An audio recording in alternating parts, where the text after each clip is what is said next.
Hello दोस्तों, now I welcome to all of you on my YouTube channel learn with Ashok. आप सभी का हमारे YouTube channel learn with Ashok पर भरपूर स्वागत है। कल की क्लास में हमने बताया था कि स्टेटिव वर्ब्स क्या होती हैं और आज फर्स्ट वीडियो आपको मिलेगा ट्रांसलेशन का हिंदी टू इंग्लिश। यदि आप ट्रांसलेशन करना सीखना चाहते हैं कि हिंदी से इंग्लिश में कैसे बहुत ही इजीली हम ट्रांसलेशन कैसे करें, तो उसके लिए आपको ये सारे वीडियोस बहुत ही अच्छे से देखना होगा। और आप यकीन मानिए, यदि आप बिल्कुल बेसिक से सीखना चाहते हैं तो बिल्कुल भी वीडियो को स्किप मत करिएगा और point two point note down जरूर करते रहिएगा। चलिए आज हम देखते हैं कि जब हमें ट्रांसलेशन करना होता है हिंदी से इंग्लिश में, यदि हम ट्रांसलेशन करना चाहते हैं तो उसका फॉर्मेशन क्या होता है, उसकी संरचना क्या होती है।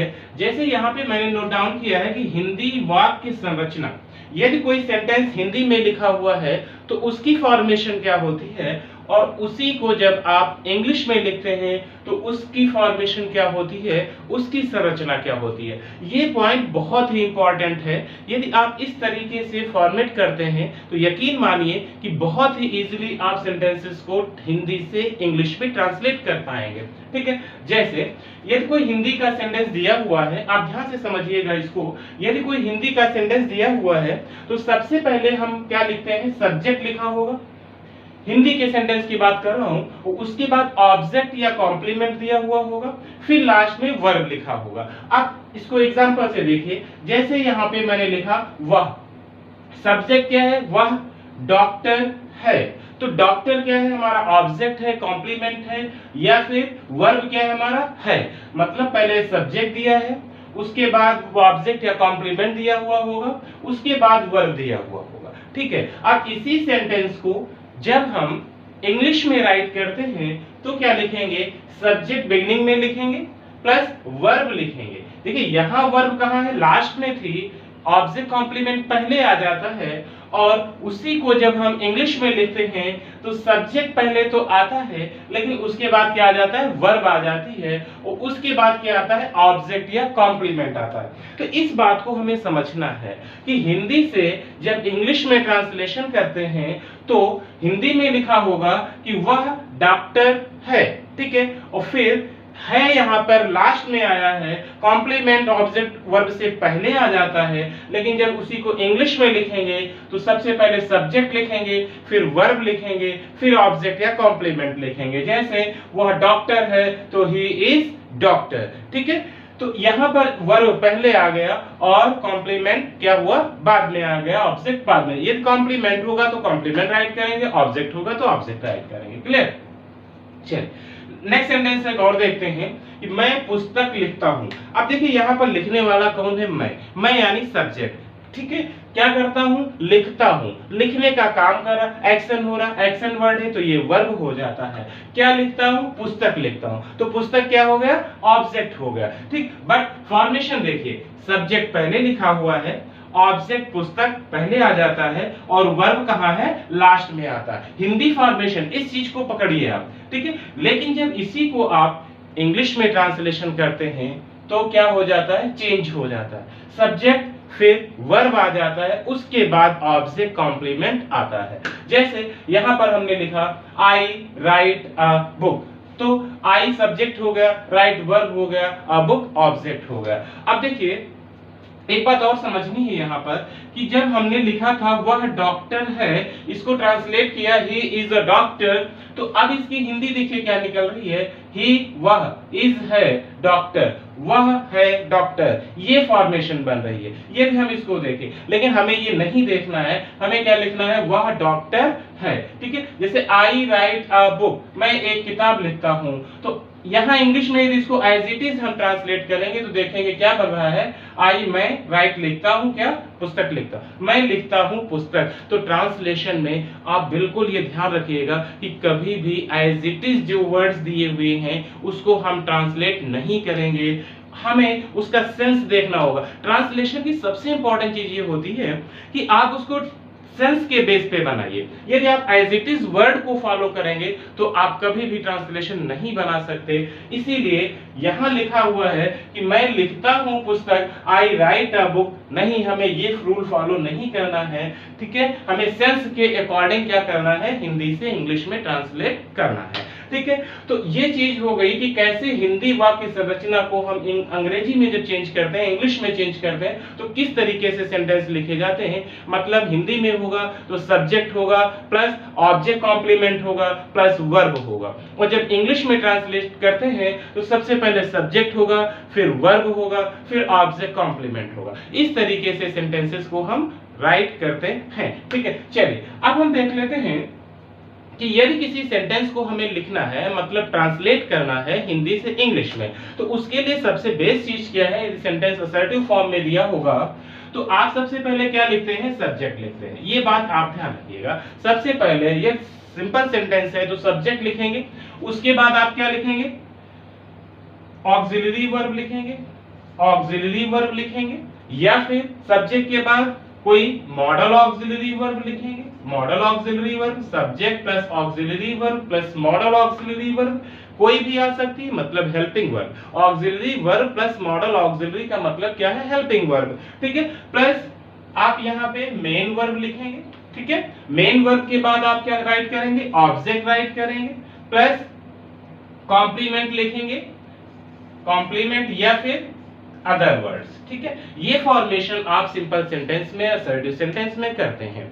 तो दोस्तों यहाँ पे हमें ये देखना है कि जब हम सेंटेंस को लिखते हैं, मतलब हिंदी से इंग्लिश में ट्रांसलेट करते हैं, तो हमें सबसे पहले पहचानना कि सेंटेंस किस सेंस में दिया हुआ है। ये अफर्मेटिव में है तो ये सेंस फॉलो करेंगे। ठीक है, असर्टिव में है, सिंपल में है, और यदि इंट्रोगेटिव है तो हम फिर हेल्पिंग वर्ब मतलब ऑक्सिलरी वर्ब या मॉडल ऑक्सिलरी पहले लिखते हैं। खैर ये सब बात की बातें हैं। हमें जो चीज यहाँ समझानी है वो ये समझानी है कि सब्जेक्ट के बाद जो वर्ब आती है ये ऑक्सिलरी वर्ब हो सकती है, मॉडल ऑक्सिलरी वर्ब हो सकती है। ठीक है, कोई भी एक हेल्पिंग वर्ब यहाँ आ सकती है, उसके बाद मेन वर्ब आएगा। ठीक है, मेन वर्ब के बाद क्या होगा, ऑब्जेक्ट आएगा। ठीक है, अब यहाँ पर एक बात और समझनी है कि जब हम ऑब्जेक्ट लिखेंगे तो ऑब्जेक्ट के भी टू पार्ट्स होते हैं, या तो डायरेक्ट ऑब्जेक्ट होगा या इनडायरेक्ट ऑब्जेक्ट होगा। तो यहाँ पर हमें ये भी सीखना है कि सबसे पहले हमें क्या लिखना होगा। यदि किसी सेंटेंस में डायरेक्ट ऑब्जेक्ट या इनडायरेक्ट ऑब्जेक्ट दोनों आ जाते हैं तो इस कंडीशन में हम किसको पहले लिखेंगे और किसको बाद में लिखेंगे, ये भी चीज हमें समझनी होगी। अभी जब हम लोग आगे बढ़ेंगे और ट्रांसलेट करेंगे, जब किसी सेंटेंस में डायरेक्ट ऑब्जेक्ट, इनडायरेक्ट ऑब्जेक्ट दोनों दिए हुए होंगे तो किसको पहले लिखेंगे, ये भी सीक्वेंस हमें सीखना है। उसके बाद हमें क्या करना है, जो भी अदर वर्ड्स होंगे नोट डाउन कर देना। चलिए, तो ये सीक्वेंस हो गया कि किस तरीके से हम हिंदी से इंग्लिश में चेंज करेंगे। अब हमें यदि ट्रांसलेशन सीखना है और बहुत ही अच्छे से सीखना है तो उसके लिए सबसे इंपॉर्टेंट चीज है क्या, आखिर किस चीज का यूज करके, किन रूल्स का यूज करके, ग्रामर में ऐसी कौन सी चीज है जो हमें बहुत ही अच्छे से आती है, तभी हम ट्रांसलेशन कर सकते हैं। दोस्तों ट्रांसलेशन का ये पार्ट 1 वीडियो है और डेली आपको एक वीडियो मिलेगा कि how to translate from Hindi to English easily, कि आसानी से कैसे आप हिंदी से इंग्लिश में ट्रांसलेट कर सकते हैं। यदि आप भी ट्रांसलेशन सीखना चाहते हैं तो हमारे सारे वीडियोस देखिए, हमारा चैनल लर्न विद अशोक जरूर सब्सक्राइब करें और इसको वीडियो को ज्यादा से ज्यादा शेयर करना भी मत भूलें। ठीक है, चलिए, तो उसके लिए जो सबसे इंपॉर्टेंट चीज है वो है हमारे टेंस। यदि हमें टेंस का नॉलेज नहीं है और यदि हमें टेंस नहीं आते हैं तो फिर हमारे लिए ट्रांसलेशन बिल्कुल इम्पॉसिबल हो जाएगा। तो इसी से रिलेटेड हम आगे टेंस की बात करेंगे और टेंस का यूज करके किस तरीके से हिंदी सेंटेंसेस को हम इंग्लिश में ट्रांसलेट करेंगे, साथ ही साथ इसके देखते रहेंगे। चलिए अब बात करते हैं टेंस। टेंस मींस क्या होता है, काल होता है। टेंस को 3 पार्ट्स में डिवाइड किया जाता है, प्रेजेंट टेंस, पास्ट टेंस और फ्यूचर टेंस। ठीक है, या present time, past time, future time भी हम इसको बोल सकते हैं। अब पहला क्या है हमारा, प्रेजेंट टेंस है। प्रेजेंट टेंस को भी कितने पार्ट्स में डिवाइड किया गया है, 4 पार्ट्स में डिवाइड किया गया है। पहला क्या है हमारा, प्रेजेंट इंडेफिनिट, दूसरा क्या है, present continuous, third is present perfect and fourth is present perfect continuous tense. In the same way past tense भी हमारा कितने पार्ट में डिवाइड है? 4 पार्ट्स में डिवाइड होता है। First is called past indefinite, second is called past continuous, third is called past perfect and fourth is called past perfect continuous. ठीक है, तो इसी तरीके से हम देखेंगे कि फ्यूचर टेंस क्या होता है। फ्यूचर टेंस भी हमारा जो भविष्य काल है, प्रेजेंट टेंस मतलब वर्तमान काल, पास्ट टेंस भूतकाल मतलब बीता हुआ समय, फ्यूचर टेंस भविष्य काल मतलब आने वाले समय की जो बात करेंगे सेंटेंसेस टेंसेस वो क्या हो जाएंगे? फ्यूचर टेंस हो जाएंगे।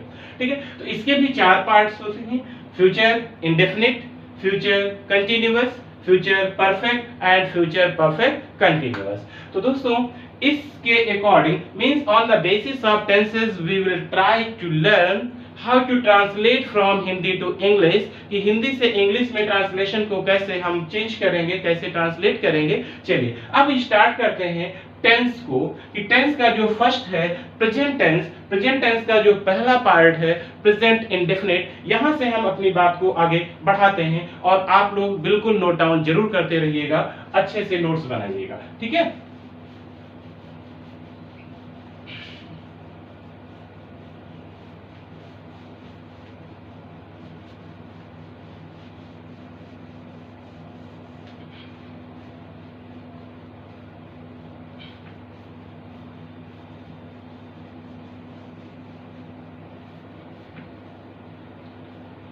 चलिए अब देखते हैं प्रेजेंट टेंस। प्रेजेंट टेंस वर्तमान काल, इसका जो फर्स्ट पार्ट है वो क्या है? Present indefinite tense, present indefinite tense.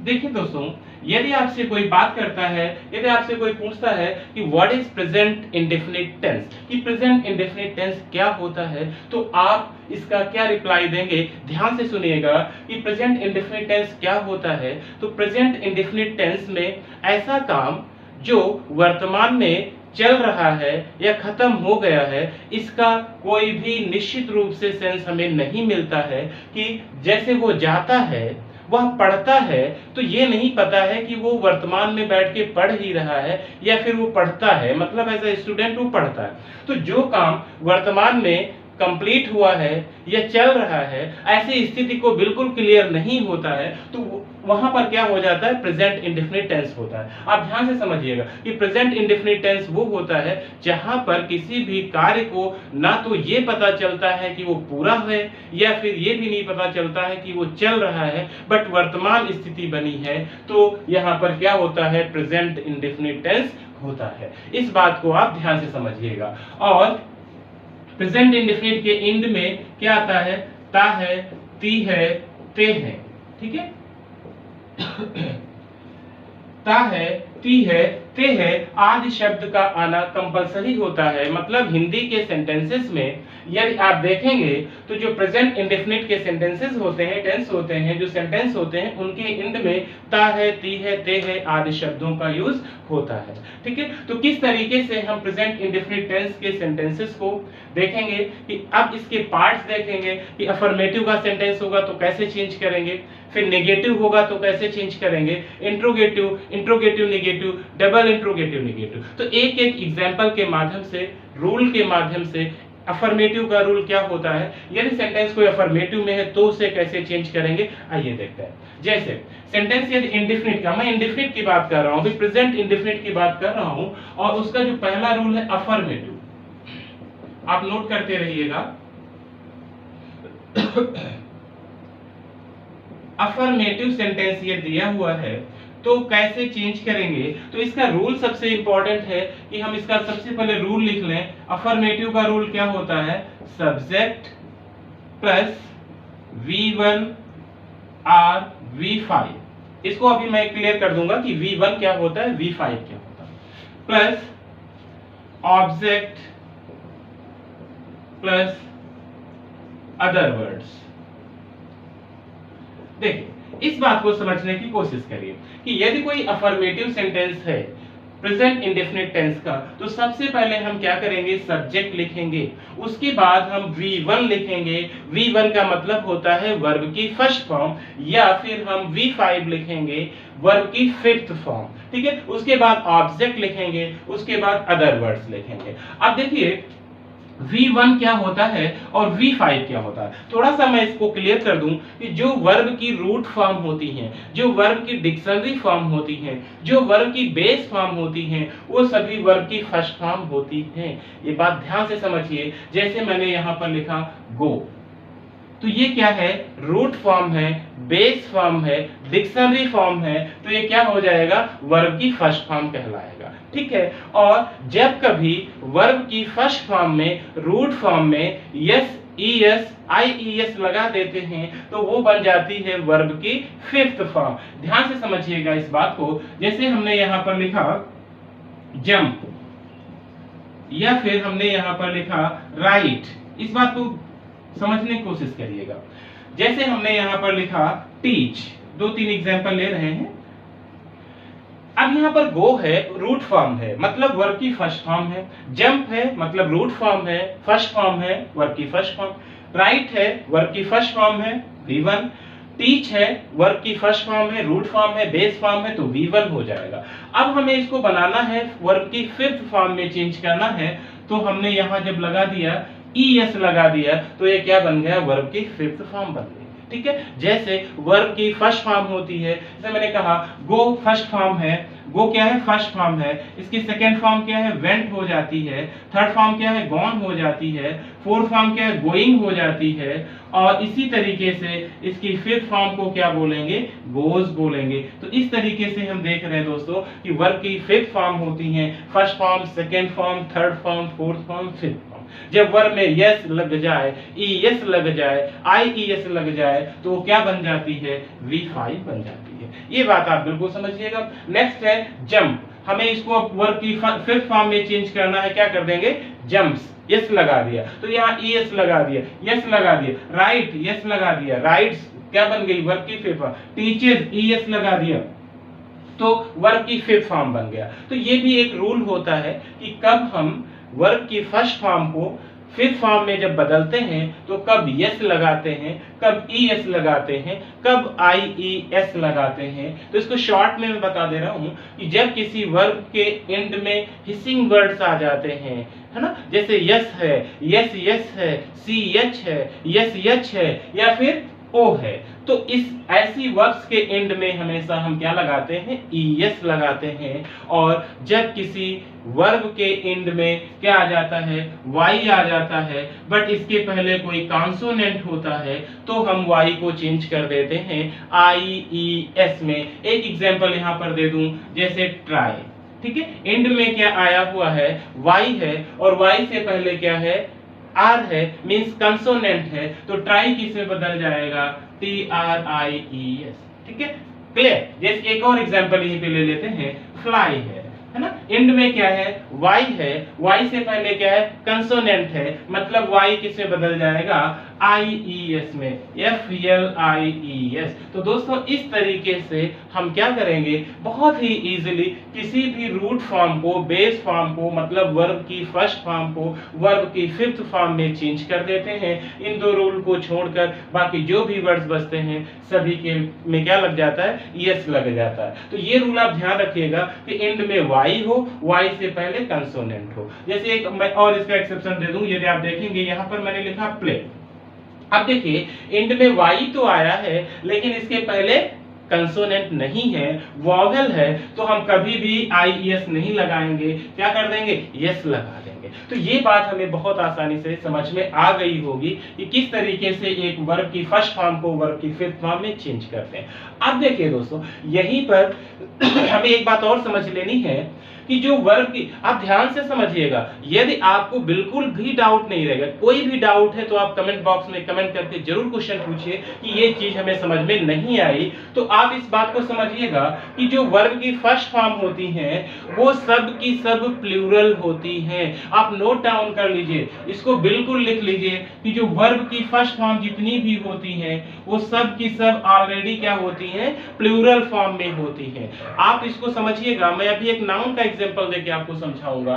और जब कोई वर्ब की फर्स्ट फॉर्म फिफ्थ फॉर्म में चेंज कर दी जाती है तो वो क्या बन जाती है, सिंगुलर फॉर्म बन जाती है। दोस्तों इसको नोट कर लीजिए कि जो वर्ब की फिफ्थ फॉर्म होती हैं वो हमेशा सिंगुलर होती हैं और जो वर्ब की फर्स्ट फॉर्म होती हैं वो हमेशा प्लूरल होती हैं। ये बात यदि आपको नहीं पता है तो आप अभी इसको नोट कर लीजिए कि all first form of the verb are called plural and all singular form और fifth form of the verb are called singular, कि जो फिफ्थ फॉर्म है वो सब की सब सिंगुलर होती हैं, जो फर्स्ट फॉर्म है वो सब की सब प्लूरल होती हैं। तो यहाँ पर हमें ये भी समझना होगा कि सब्जेक्ट हमारा जब सिंगुलर होगा तो सिंगुलर वर्ब लगेगी। देखिए ये मैं क्यों समझा रहा था, इतनी सारी बातें हम आपको बता क्यों रहे थे, उसके पीछे का सेंस तो समझिए कि हमारा सब्जेक्ट यदि सिंगुलर है तो सिंगुलर वर्ब मतलब वर्ब की फिफ्थ फॉर्म, यदि हमारा सब्जेक्ट प्लूरल है तो वर्ब की plural form V1 form, subject singular V5, subject plural V1। अब ये बात आपको बिल्कुल क्लियर हो गई होगी। आई थिंक अब इसमें आपको कोई डाउट नहीं होगा कि कैसे हम इसको चेंज यूज करेंगे। ठीक है, चलिए आगे बढ़ते हैं। अपना रूल क्या था हमारा कि subject plus V1 plus V5 plus object plus other word. तो अब ये बात आपको बिल्कुल क्लियर हो गई होगी कि V1 क्या होता है और V5 क्या होता है। ठीक है, तो अब इसका हम एक एग्जांपल लेते हैं और इसको कंटिन्यू करते हैं। आप लोग इसको नोट जरूर कर लीजिएगा। ठीक है,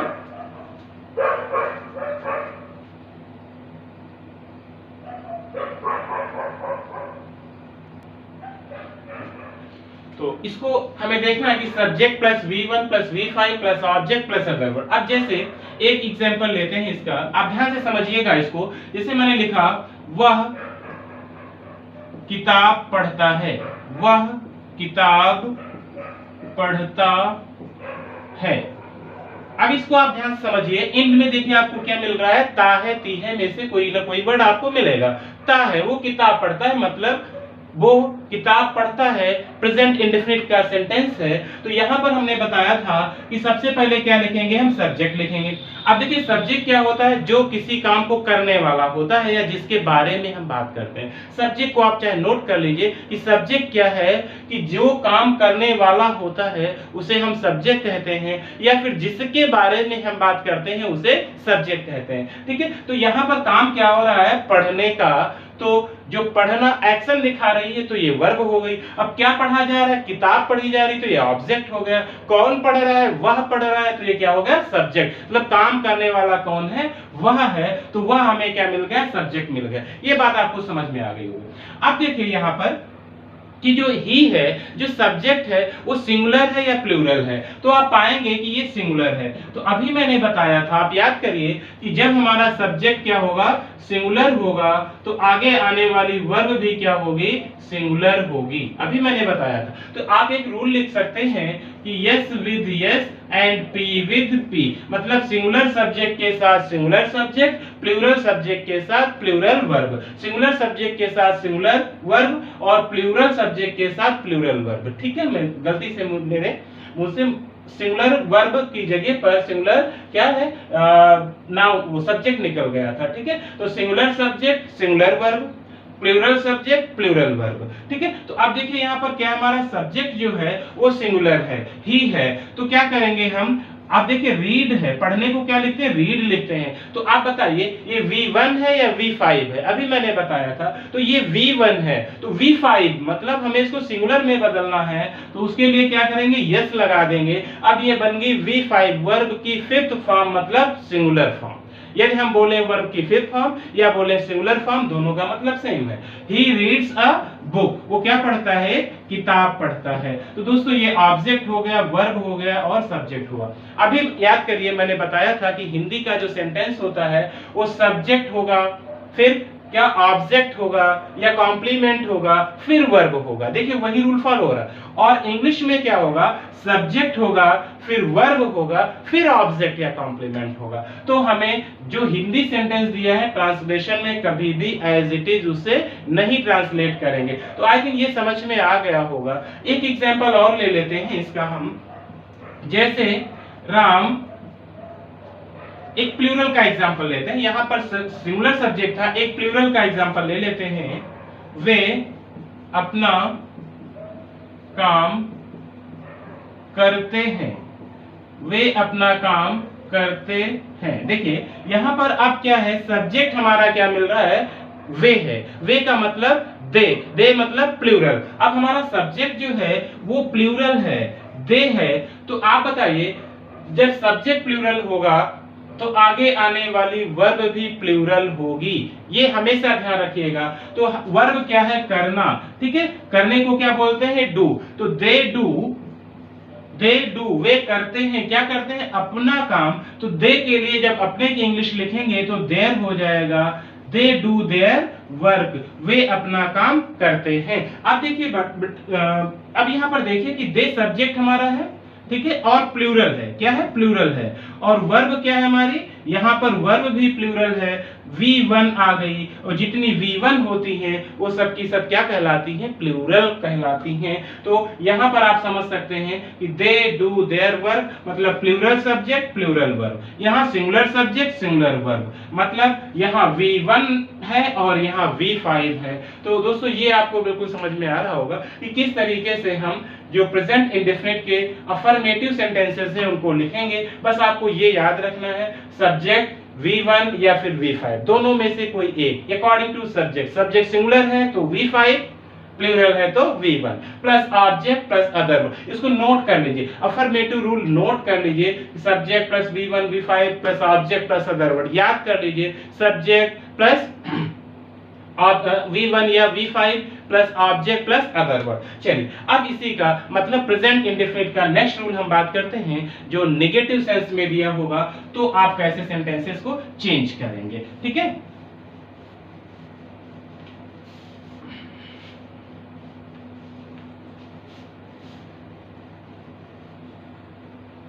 हेडिंग डाल दीजिए नेगेटिव सेंटेंस। अभी हम बात कर रहे थे इंट्रोगेटिव की, तो नेगेटिव सेंटेंस आप कैसे चेंज करेंगे, नेगेटिव सेंटेंस।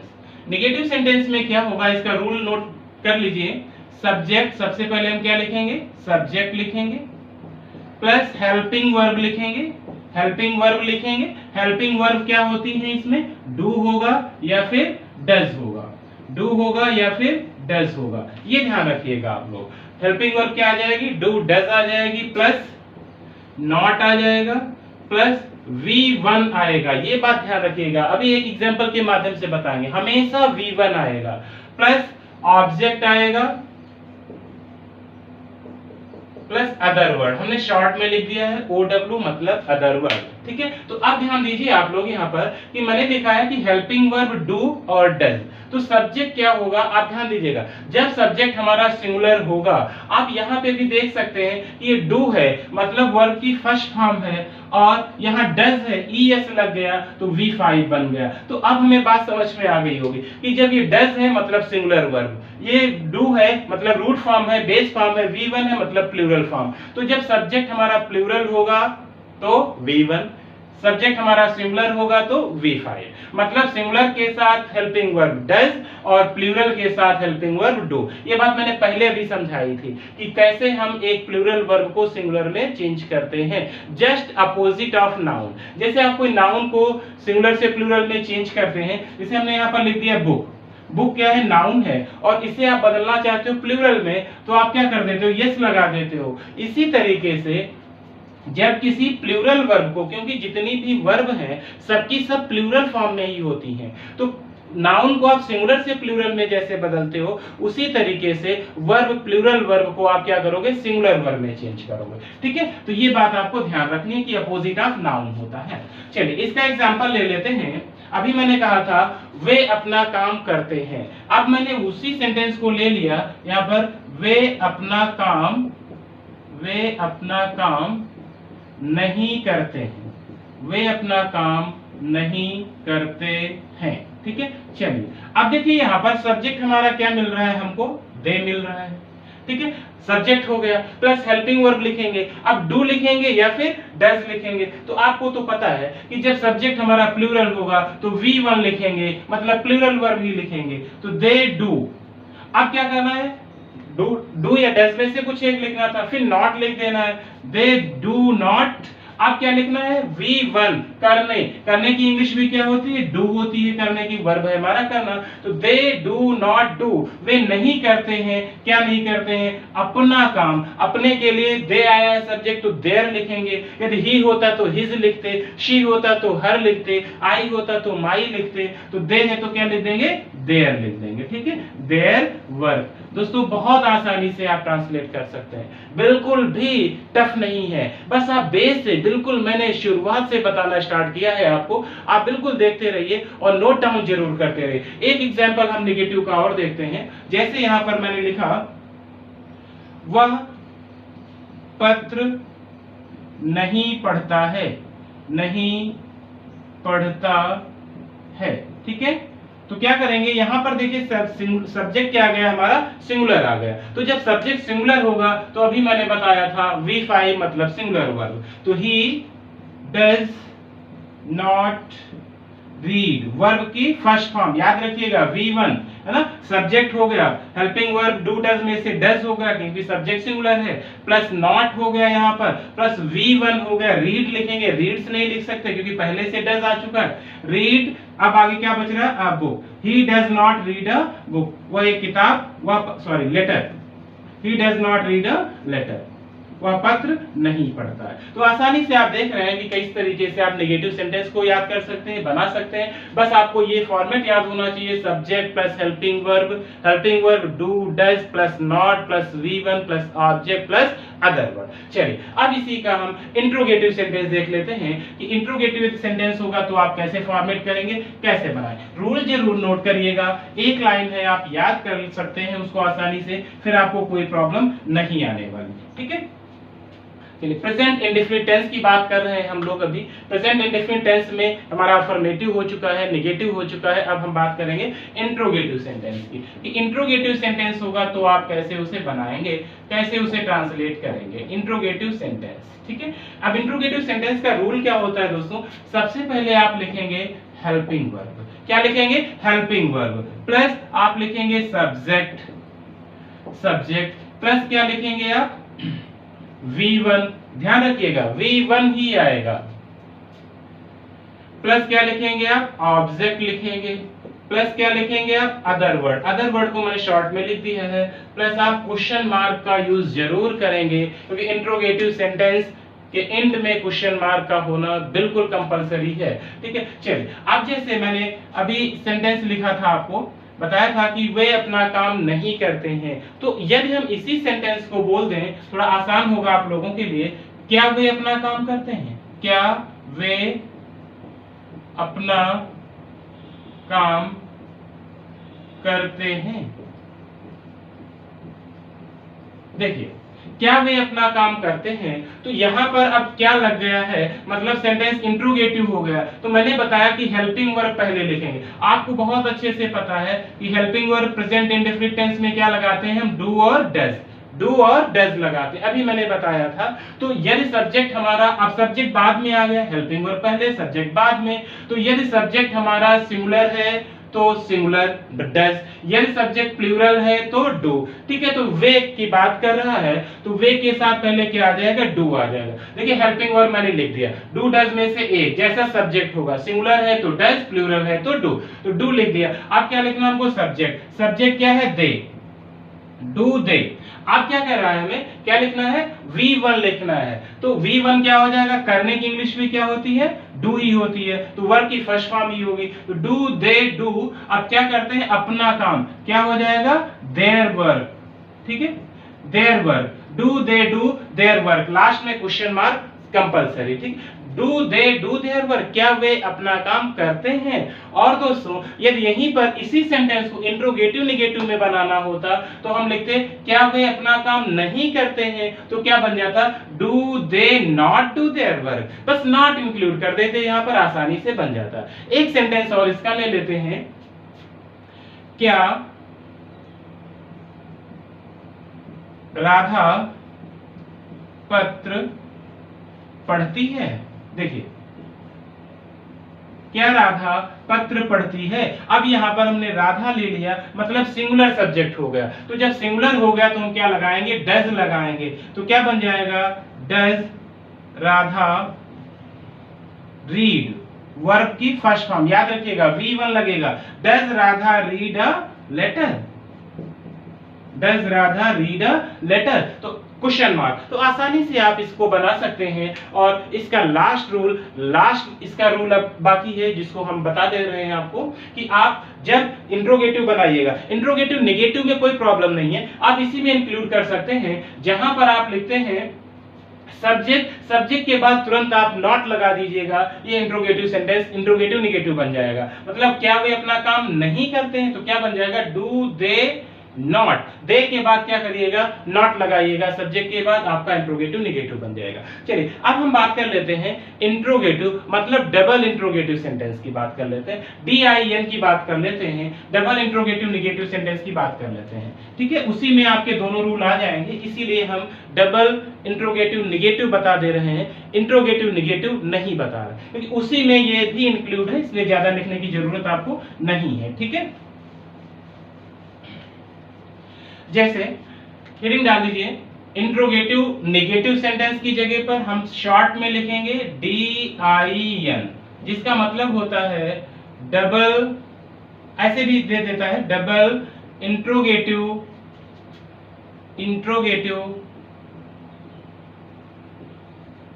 Negative sentence. ठीक है, यदि कभी इस फ्रेम में पूछता है कि DIN सेंटेंस बनाइए, डबल D से डबल I से इंट्रोगेटिव, N से नेगेटिव सेंटेंस, तो ऐसे सेंटेंसेस में हम करते क्या है कि अभी हम इंट्रोगेटिव बना रहे थे तो सबसे पहले हम हेल्पिंग वर्ब लिख रहे थे। याद करिए आप कि अभी जब हम इंट्रोगेटिव पढ़ रहे थे तो उसमें सबसे पहले हम क्या राइट कर रहे थे, हेल्पिंग वर्ब, प्लस सब्जेक्ट लिख रहे थे, प्लस V1 या जो भी V5 हो रहा था वो लिख रहे थे। लेकिन जब डबल इंट्रोगेटिव आ जाएगा दोस्तों, तो सबसे पहले आप याद रखिएगा कि इसका रूल नोट कर लीजिएगा, सबसे पहले आप लिखेंगे क्वेश्चन वर्ड। ठीक है, क्वेश्चन वर्ड लिखेंगे या इंट्रोगेटिव वर्ड जिनको बोलते हैं, या WH टाइप वर्ड जो होते हैं, एक ही बात है। सबसे पहले क्वेश्चन वर्ड लिखेंगे प्लस फिर हेल्पिंग वर्ब लिखेंगे, ये ध्यान रखिएगा, question word plus helping verb plus subject plus not plus V1। ध्यान रखिएगा, question word plus helping verb plus subject plus not plus V1 plus object plus other word plus question mark. बस इतना आपको ध्यान रखना है कि क्या है, सबसे पहले क्वेश्चन वर्ड या इंट्रोगेटिव वर्ड या फिर WH टाइप वर्ड, उसके बाद हेल्पिंग वर्ब, फिर सब्जेक्ट लिखेंगे प्लस नॉट लिखेंगे क्योंकि नेगेटिव भी है, फिर V1 लिखेंगे, फिर ऑब्जेक्ट लिखेंगे, फिर अदर वर्ड लिखेंगे। चलिए एक एग्जांपल के माध्यम से इसको हम लोग देखते हैं। जैसे आपको ट्रांसलेट करना है सेंटेंस, वह पत्र क्यों नहीं पढ़ता है, वह पत्र क्यों नहीं पढ़ता है। अब देखिए यहां पर क्या है कि इंट्रोगेटिव सेंटेंस है, डबल इंट्रोगेटिव सेंटेंस है, क्यों आ गया है, तो सबसे पहले हम क्या करेंगे, इसी वर्ड को लिखेंगे बिगनिंग में, व्हाई। ठीक है, अब देखिए आप इंट्रोगेटिव वर्ड हो गया, क्वेश्चन वर्ड हो गया, अब आपको क्या लिखना है, हेल्पिंग वर्ब लिखना है। अब हेल्पिंग वर्ब किसके अकॉर्डिंग यूज होगी, सब्जेक्ट के अकॉर्डिंग।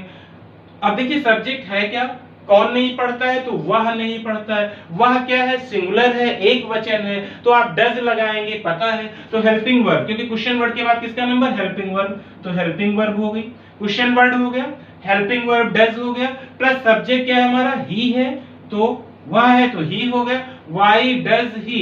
अब देखिए किसकी बारी है, नॉट, नेगेटिव है तो नॉट लगा देंगे, वाई डज ही नॉट। अब क्या लिखेंगे, V1 लिखेंगे, वर्ब की फर्स्ट फॉर्म क्या है, पढ़ना, तो रीड हो जाएगा, Y does he not read. अब क्या नहीं पढ़ता है, तो पत्र नहीं पढ़ता है, why does he not read a letter.